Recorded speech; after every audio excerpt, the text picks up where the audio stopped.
kaget. Ini sama Belanda ekstrimnya begitu, ketika berbicara bangsa toleransinya luar biasa. Ya saya apa no NU ini, mana orang nggak ngerti. Lah itu, nah makanya semenjak itu NU sudah tidak pernah lagi mempersoalkan Pancasila, karena keputusan Mbah Hasyim itu pasti keputusan yang disandarkan kepada istikharah, dan istikharah itu pasti urusannya dengan Allah. Udah rampung. Nah orang pada kaget lagi. Nah situasi genting, tiba-tiba negara ini dalam situasi genting, NU keluar dengan resolusi jihad. Tuh,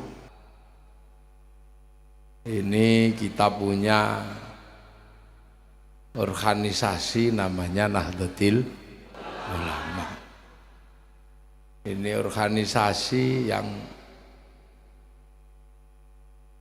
bacanya susah. Baca NU itu susah kalau bukan orang NU. Pokoknya kalau bukan orang NU itu suruh memahami NU itu susah. Kenapa? Karena Nahdlatul Ulama. Nahdlatul Ulama itu ya begini ini bentuknya. Iya. Ya gini nih, ini NU itu begini nih. Alim-alim, tapi ya sarungnya ya begini, pecinya ya hitam-hitam gitu, surbannya ya kadang ada gambarnya calon presiden. Itu NU. Jadi makanya NU ini susah dipahami. Dari dulu sampai hari ini orang memahami NU itu susah.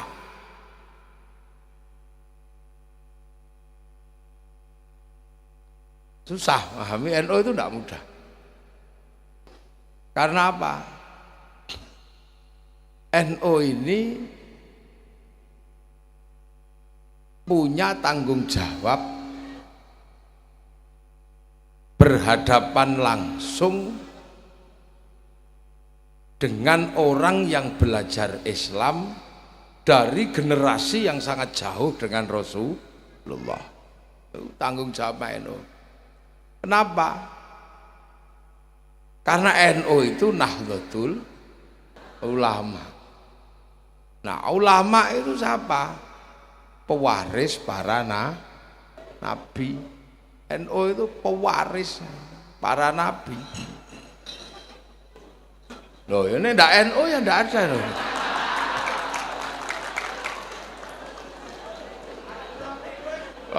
NU itu begini, ngeterno banyu guling itu biasa.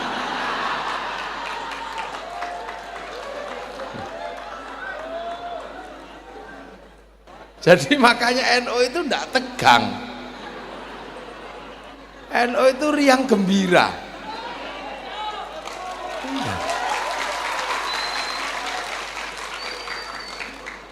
Kenapa ya? Ya NU itu ya riang gembira. Ini Banser ini. Ini kalau boleh ketawa kok ini.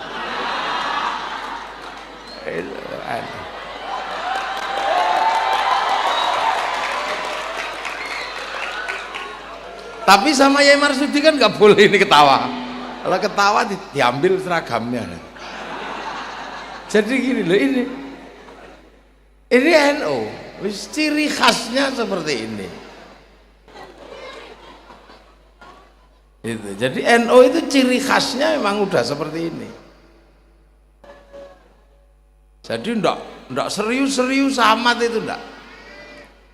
Makanya kita ini kadang dianggap nggak serius. Beragama itu nggak serius dianggap. Yang lain Allahu Akbar, NU cuman Allahu Akbar. Ya udah serius ya. Yang lain itu kalau takbir itu Allah. NU ya cuman Allahu Akbar. Lu itu NU. Ini yang kita mesti paham. Makanya NU itu sering dianggap tidak serius. Yang lain Allahu Akbar, Allahu Akbar. NU bisa Allahu Akbar, Allahu Akbar. NU.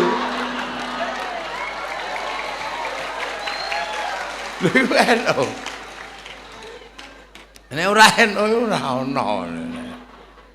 Nah itu. Makanya orang kalau ngelihat NU itu enggak detail tenan, mesti pangling lihat NU itu.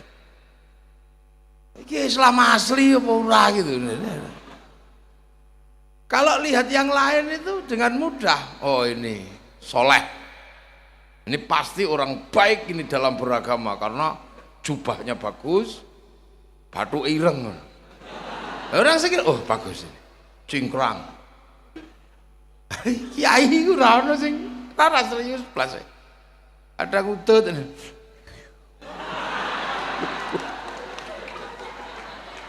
Lah ini jadi kita ini sedang membicarakan diri sendiri agar malam hari ini seandainya ada orang bukan NU ini paham karo NU gitu loh, ini paham, jadi biar nggak diolok-olok ya. Jadi biar nggak diolok-olok dan biar juga mereka nggak kaget. Biar orang-orang itu juga nggak kaget dengan NU. Wong NU itu ndablek.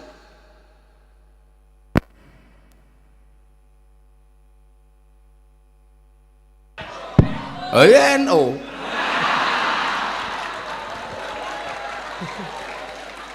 Biar nggak kaget.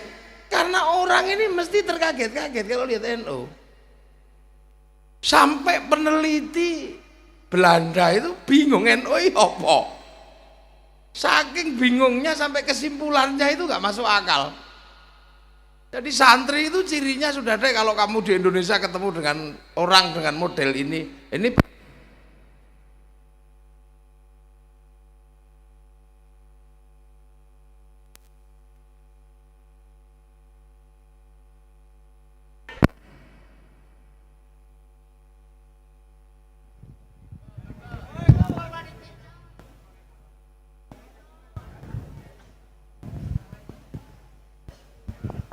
ya inilah NU itu kan sudah tahu selalu pakai wasilah.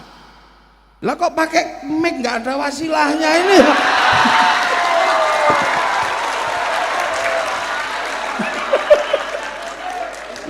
Malam hari ini, wong NU itu selalu pakai wasilah, ada penghubungnya. Lah kok nganggo mic Wahabi? Ini makanya ya mati, jangan kaget, sudah tidak usah heran ini. Jadi inilah resiko tanpa wasilah itu. Makanya deh, ini biar orang itu tidak kaget. Saya ini sering didatangi orang karena kaget lihat NU itu. Ya, oleh Belanda diteliti gagal. Sampai ada yang meneliti cuman dengan 3 terminologi: santri, priyayi, abangan. Santri itu ya cirine itu gak ilok tenan itu. Priyayi itu pekerja, ya pekerja termasuk ya orang-orang intelektual yang bekerja sama Belanda. Ini abangan itu ya rojo dan teman-temannya. Nah, ini santri itu ya ketone miring, sarunge nglinting, mambu rokok, gudiken. Ini santri. Dan yang mengatakan itu adalah orang Belanda namanya Cisnuk Gurugronje. Senuk Gurugronje ini hafal Quran, hafal Sahih Bukhari Muslim. Masuk ke Indonesia menyamar bernama Syekh Abdul Ghaffar. Ulama dia. Belanda. Ulama dia. Alim, Al-Quran hafal. Tapi ulamanya nakiroh. Ini ulamanya nakiroh, jadi ulamanya nggak makrifat karena tak punya yakhsyallah. Nanti tak jelaskan panjang, jam 1 lah. Pokoknya nanti Mbak Vivi nyanyi lagi yang banyak nanti. Ya sekali-sekali dangdut gitulah. Lah iya, sholawatannya santri itu kan ada yang dangdut juga. Kalau yang tadi itu kan sholawat model Arab semua. Kasihlah yang dangdut.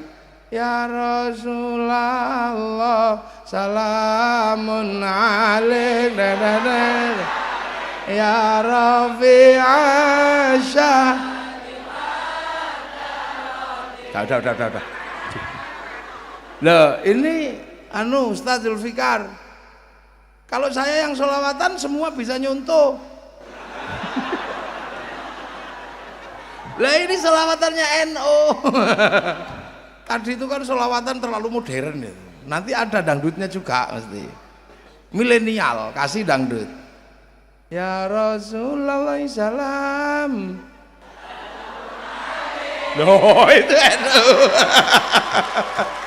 Ya Rafi'an syaniman Atafataya Ratal alam Ya uhail Eslilin macece.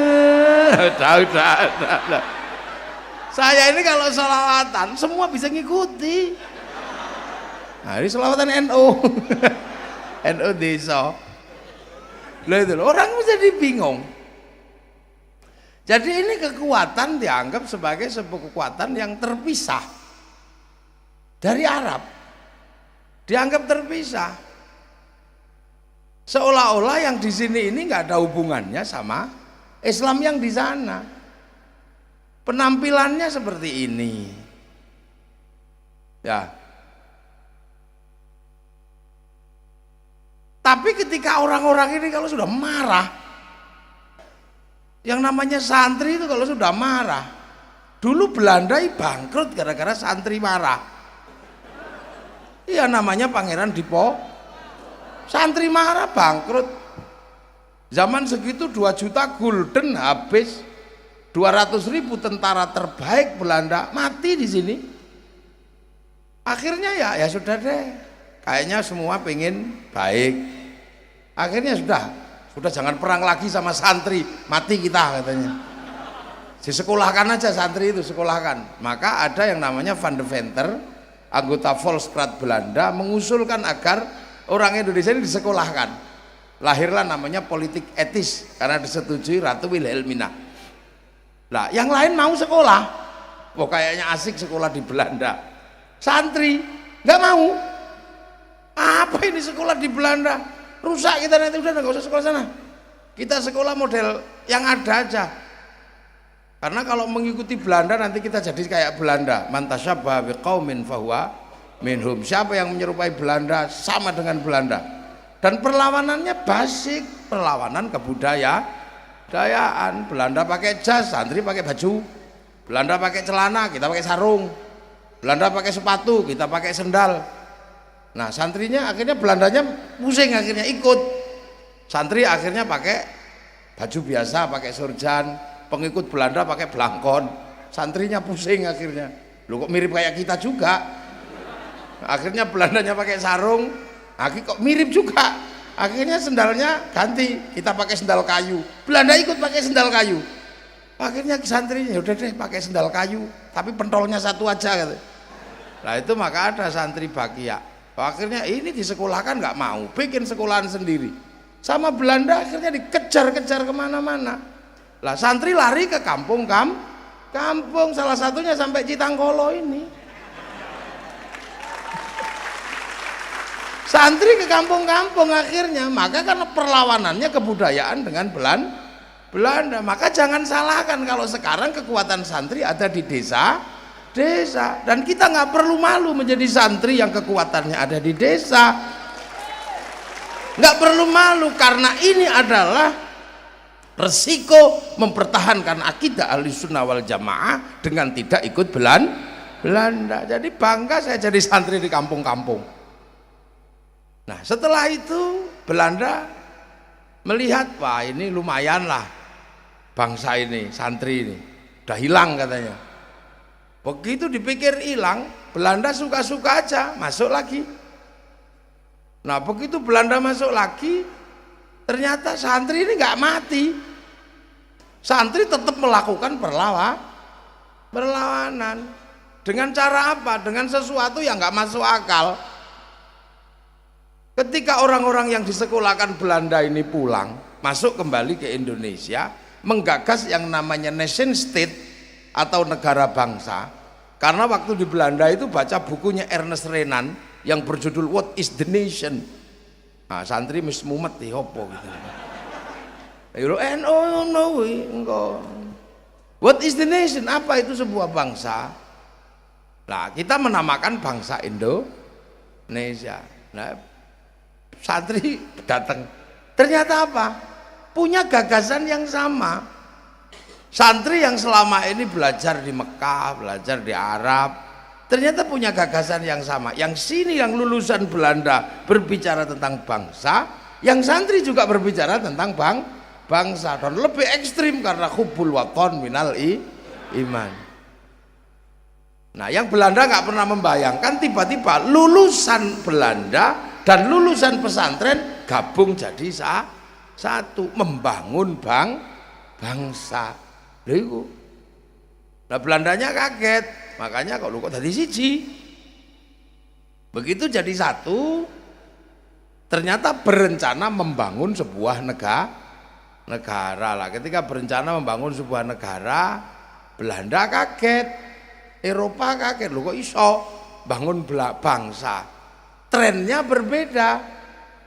Yang di Arab trennya adalah satu bangsa pecah menjadi puluhan negara, yang di Eropa pecah puluhan negara. Loh kok yang di sini malah berbeda-beda bangsa, trennya akan bersatu dalam satu negara.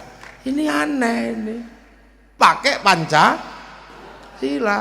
Loh kok iso terima ke Pancasila? Yang lulusan Belanda dan lulusan pesantren bersepakat dengan Pancasila. Cuman pada akhirnya memang terjadi gesekan. Di mana Pancasila ini tidak diterima oleh beberapa kalangan. Ada yang pengen lebih formal menambahkan 7 kata dan kewajiban menjalankan syariat Islam bagi pemeluknya. Nah, dalam situasi kalut seperti itu, penyelamatnya siapa? NU. Karena Bung Karno menyatakan saya nggak bisa lagi memikir Pancasila kalau ditolak oleh kaum muslimin, mumpung ada kiai yang pinter, datang aja deh ke Kiai Hasyim. Maka Kiai Wahid datang ke Tebuireng mempertanyakan apakah Pancasila ini sudah betul secara syar'i. Akhirnya Kiai Hasyim, ya karena ini keputusan penting, nah aku tak istikharah. Istikharahnya apa? Puasa 3 hari, mengatamkan Fatihah. Sekali Fatihah iyyaka na'budu wa iyyaka nasta'in diulang 350 kali. Terus malamnya istikharah 2 rakaat. Rakaat pertama surat At-Taubah 41 kali, rakaat kedua surat Kahfi 41 kali. Makanya sampai ndak usah ragu dengan NU. Ndak usah khawatir lah. Lah Kiai Hasyim kenapa jadi rujukan ulama? Karena Kiai Hasyim pulang dari Mekah itu hafal Kutubus Sittah.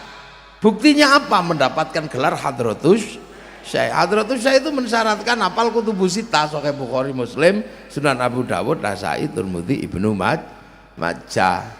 Jadi sampai nggak usah ragu dengan NU, apalagi kalau yang nyerang pakai hadis 1. Kullu bid'atin dholalah wa kullu dholalatin finnar. Apa aja persoalan hadisnya itu persis kayak kunci Inggris. Buka apa aja itu, jadi tidak usah khawatir sama NU. Nah, malam-malam istikharah seperti itu, paginya udah hapus saja 7 kata dalam Piagam Jakarta itu. Lah orang kaget, ini sama Belanda ekstrimnya begitu, ketika berbicara bangsa toleransinya luar biasa. Ya saya apa no NU ini, mana orang nggak ngerti.